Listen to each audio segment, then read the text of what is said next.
আচ্ছা, এটা হচ্ছে হিন্দু ব্রাইড। হ্যাঁ, আপুকে আসতে বলছি হচ্ছে কয়টার দিকে আসতে বলছি তোমাকে? 4টার দিকে। ওইদিকে তাকাও, ওইদিকে তাকাও। 4টার দিকে। 4টার দিকে। আর এখন কয়টা বাজে আপু? এখন কয়টা বাজে? 6:50। 6:50। তার মানে 7টা বেজে গেছে আপু, দেখছেন? মানে 4টার দিকে আসার কথা বলে এখন হচ্ছে 7টা, অলরেডি 7টা বাজে, 10 মিনিট কম আছে। এখন কি উচিত ওনাকে সাজানো না রিটার্ন পাঠিয়ে দেবো বলেন? এত লেট করলে কি এতটা লেট করে আসে? এর জন্য আপু আমি প্রত্যেকটা ব্রাইডকেই বলে দেই, যখন বুকিং করেন তখনই বলে দেই যে আপু টাইম টু টাইম আসবেন প্লিজ। আজকের ভিডিওটা এর জন্যই করা, কারণ হচ্ছে দেখেন এখন 7টা বাজে ছিঁড়ে আসছে, এখন ওনাকে রেডি করতে করতে কয়টা বাজবে? আমার সমস্যা না তার সমস্যা, তার সমস্যা, কারণ হচ্ছে তার এখন বাসায় যেতে অনেক রাত হয়ে যাবে। ঠিক আছে, এর জন্য হচ্ছে আপু কন্টিনিউ তোমরা হচ্ছে যে টাইমটা দেব প্লিজ তোমরা ওই টাইমে আসার চেষ্টা করবা, এতে তোমার ভালো হবে আমার ভালো হবে।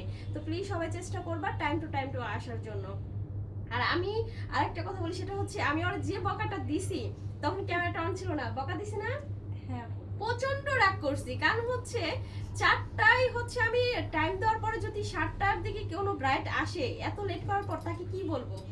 সত্যি বলতেছি, বকা দিছি, প্রচন্ড ভাবে বকা দিছি। ঠিক আছে, যাই হোক, এইভাবে কোনো ব্রাইডই লেট করে আসবেন না, টাইম টু টাইম আসার চেষ্টা করবেন। তো সবাই চলে আসবেন, আর দেখা যাক আপুকে কি সুন্দর একটা লুক দিতে পারি, সবার সাথে শেয়ার করবো। আল্লাহ হাফেজ, টাটা।